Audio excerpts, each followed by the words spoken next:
toutes et tous, soyez les bienvenus sur la chaîne. Aujourd'hui, nous allons parler donc d'un film. Alors, c'est un film que j'apprécie beaucoup, mais malheureusement, au box-office, lors de sa sortie, ce film est loin d'avoir fait un carton. Nous allons parler de... Next semester. Rachel! Terror Dude, it's her! It's her doing it! runs in the family. The Rage Carry 2. The Rage Carry 2, ou Carry 2, la haine en français, est sorti en 1999 et fait suite au classique de Brian De Palma, Carrie, sorti en 1976. Pour rappel, ce film est tiré du roman à succès de Stephen King. Ce qu'il faut savoir concernant The Rage Carry 2, c'est qu'au départ, les producteurs devaient appeler ce film The Curse, mais ils ont remarqué beaucoup trop de similitudes par rapport au film Carrie, donc ils l'ont rebaptisé en The Rage Carry 2.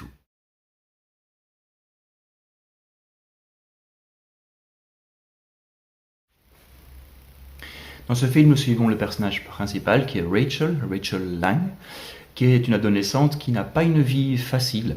Elle est placée donc dans une famille d'adoption car sa mère est dans un hôpital psychiatrique pour schizophrénie. Elle n'a pas beaucoup d'amis, hormis une, Lisa, sa meilleure amie, et son chien Walter. Mais un jour, tout va s'effondrer quand Lisa mettra fin à ses jours en se jetant du toit de son école.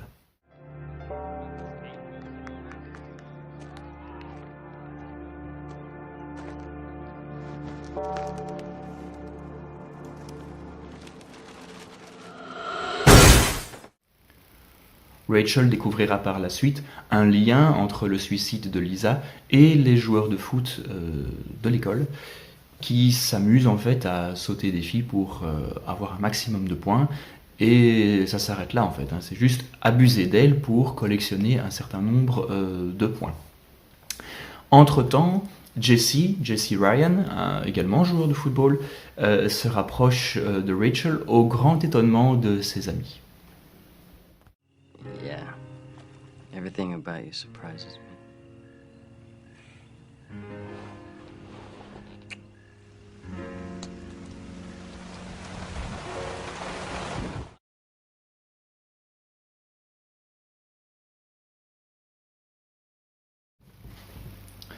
Alors Rachel, on va commencer par elle, puisque c'est le personnage principal.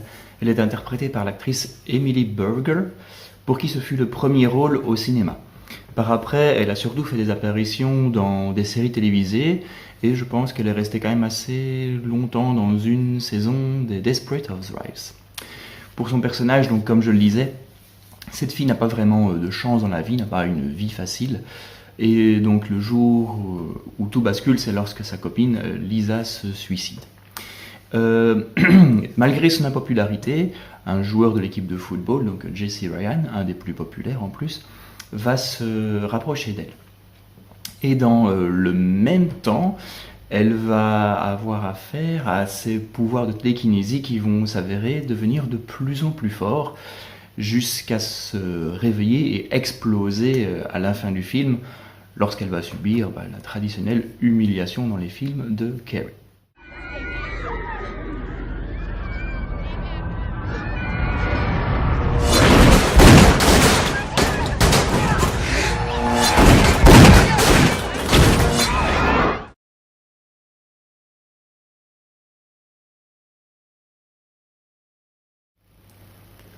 Jesse Ryan, justement, donc lui, il est interprété par l'acteur Jason London, et ce personnage est peut-être le plus calme, le plus posé, le plus réfléchi, on va dire, de tous les joueurs de l'équipe de football. Il se rapproche de Rachel car il éprouve de réels sentiments pour elle.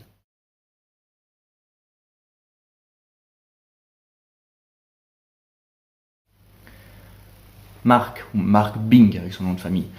Ce personnage, si on voudrait comparer par rapport au premier Carrie, c'est un peu l'équivalent donc de John Travolta en fait. John Travolta avait joué donc dans le premier Carrie, et ici ce personnage-là reprend un petit peu son rôle. Il sera d'ailleurs l'organisateur de la grande fête à la fin du film, ça se passera chez lui, et il mettra sur pied, bon pas tout seul, mais il mettra sur pied le plan afin d'humilier Rachel publiquement.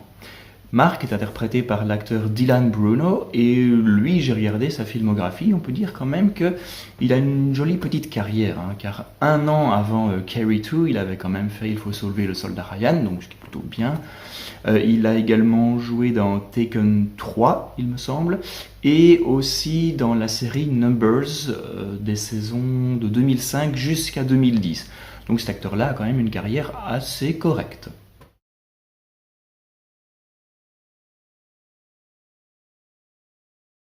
Tracy Ryan, donc, elle est interprétée par l'actrice Charlotte Ayanna, et ce personnage c'est un peu l'équivalent de celui de Nancy Allen dans le premier Carrie.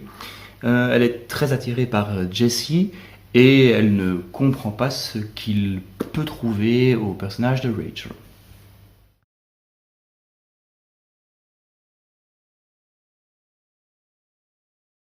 Nous avons aussi le personnage de Sue Snell, interprété par Amy Irving, et ce personnage en fait est le seul survivant du film Carrie, premier du nom. Dans ce film, c'est une sorte de psychologue scolaire, c'est un psychologue au sein de l'école qui reçoit pas mal de plaintes de jeunes filles ayant été abusées par les joueurs de l'équipe de football. Elle va beaucoup s'intéresser à Rachel suite au décès de sa meilleure amie, donc Lisa.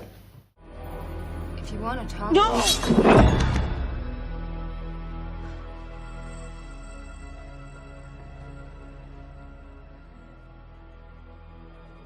I'm sorry.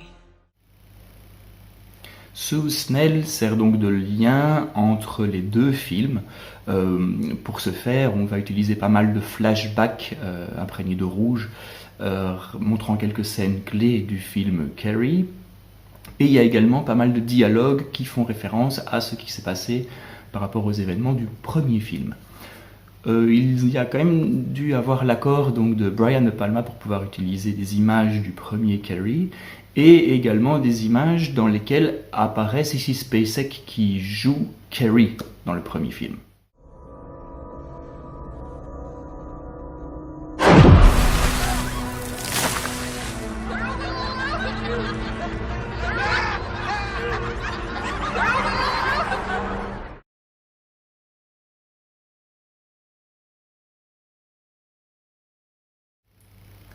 Si on s'intéresse un petit peu à la parenté de tous les personnages, eh bien donc on peut constater que Rachel est la demi-sœur de Carrie White. Elle partage d'ailleurs les mêmes pouvoirs qu'elle. Barbara est la mère de Rachel.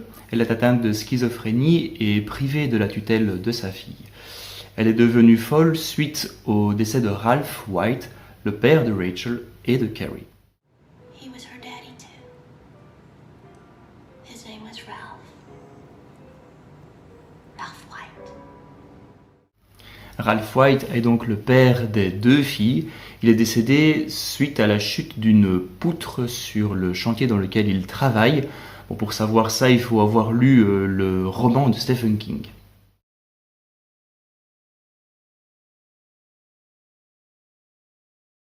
Par rapport aux effets spéciaux, donc, ce qu'il faut savoir, c'est que le film a été entièrement tourné et réalisé à Charlotte, donc en Caroline du Nord.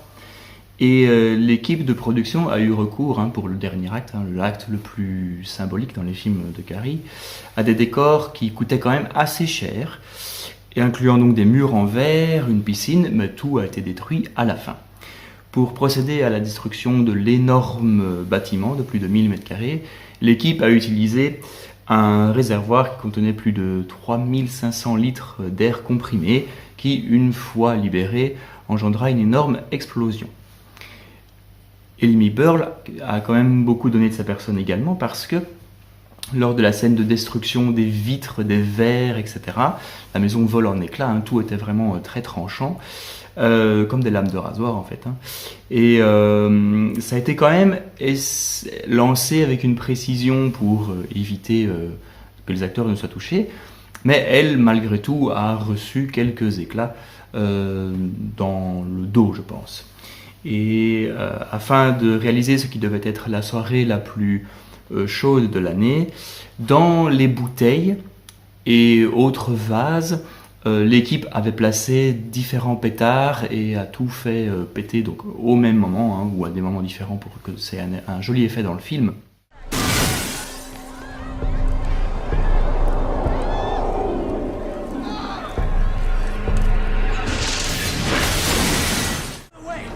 Shit, it won't open! Holy shit, dude, it's her! It's her doing it!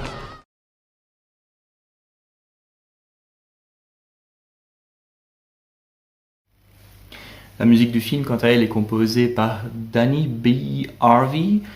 J'ai rien trouvé d'autre en composition musicale, enfin du moins de marquant pour lui. Il n'a pas composé énormément de musique de film. Mais la musique quand même qu'il a faite est plutôt bien. Elle correspond à l'univers du film. C'est un univers assez triste, mais en même temps assez horrifique. Donc il y a un bon mélange des deux. Et un bon exemple de ce genre de musique qui fonctionne, hein, triste et horreur, est la scène d'intro, la scène d'ouverture du film en fait.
Malheureusement pour la musique du film, je n'ai encore une fois pas de chance dans le sens où il n'y a rien qui existe en support CD par rapport au score, je précise.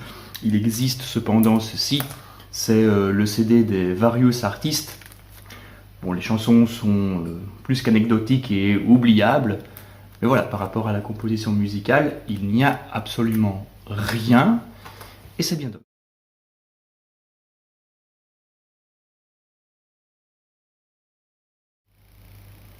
Alors comment pourrais-je vous convaincre que ce film vaut la peine d'être vu au moins une fois? Eh bien pour commencer, bon ça c'est un petit peu l'esprit sadique des personnes qui regardent les films d'horreur, mais le film vaut le coup d'œil surtout pour la scène finale. Par rapport au premier Carrie, dans le premier Carrie ça a pris quand même un sacré coup de vieux. Et les morts ou les attaques ne sont pas si extraordinaires que ça. Dans celui-ci par contre... ça y va quoi, et c'est assez sanglant, assez gore, ils ont vraiment des bonnes idées pour les attaques que lance Rachel contre tous ceux qui se sont moqués d'elle.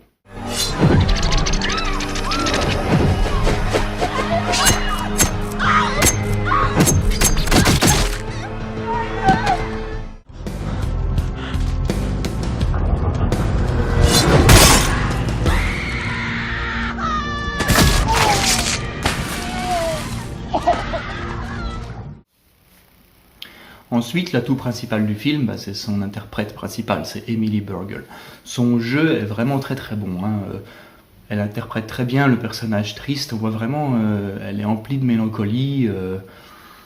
Elle joue vraiment très très bien. Il y a une scène sur la fin du film où on voit vraiment qu'elle est au bout du rouleau, elle en peut plus quoi. Et son jeu est vraiment excellent et rien que pour ça, je vous conseille quand même de voir le film. What are you? You're not my little girl. No. No, the devil's in you. The devil's in you. The devil's in you. Please! Please, Mom! Mama, don't leave me, Mama! Don't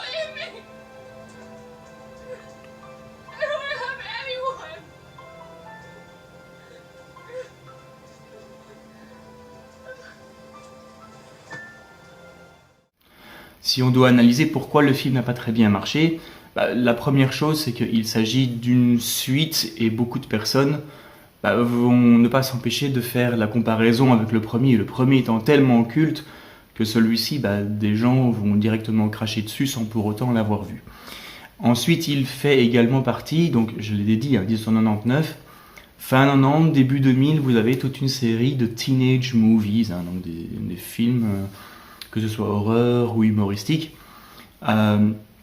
mettant en scène des adolescents, et ça se passe donc dans des lycées. Il y en a eu pléthore, maintenant on en voit quand même un peu moins, mais à l'époque il y en avait quand même énormément, et à chaque fois qu'un en sortait, il passait un petit peu inaperçu, tellement il y avait ce genre de film.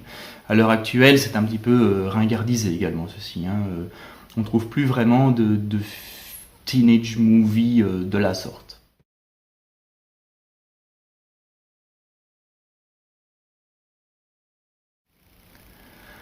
Bon, moi je vous conseille cependant, si vous ne l'avez pas vu et si vous aimez bien Carrie, que ce soit le film ou le roman, jetez quand même un coup d'œil à cette suite. Ça vaut la peine, comme je le dis, de l'avoir vu au moins une fois. Ça reste quand même un sujet d'actualité, ce qui se passe dedans. C'est le bullying, comme on appelle ça, donc c'est les moqueries, aussi bien le premier de 76 que celui-ci. On est vraiment dans un univers très... oui, c'est l'horreur, mais dans un autre sens. C'est l'horreur qu'ont les jeunes entre eux. Ça peut vraiment vite dégénérer. On voit dans celui-ci donc qu'une fille s'est suicidée, mais dans les médias, on entend encore très souvent ce genre de choses, surtout via les réseaux sociaux. C'est ce que faisait le Carrie de 2013, donc le remake, où là on utilisait la technologie actuelle avec les smartphones, etc., pour ridiculiser la pauvre Carrie. Donc, malgré tout, les Carrie sont, malheureusement, on va dire, encore d'actualité avec tous ces problèmes de bullying, donc de moquerie, d'acharnement sur un jeune parce qu'il n'entre pas dans le moule, parce qu'il est à part, parce qu'il est différent. Donc rien que pour ça, je vous conseille quand même de regarder ce film. Voilà, la vidéo étant terminée, j'espère qu'elle vous aura plu. Si c'est le cas, comme d'habitude, vous mettez un petit pouce bleu, vous écrivez un commentaire, vous partagez la vidéo avec vos amis dans des groupes afin de faire connaître la chaîne. Et également, vous n'hésitez pas à vous abonner. Comme je vous ai dit, ça coûte rien du tout. Et si le contenu de la chaîne vous plaît, vous serez averti de toutes les nouvelles vidéos qui sortent. Moi je vous dis à bientôt et à une prochaine vidéo. Ciao ciao.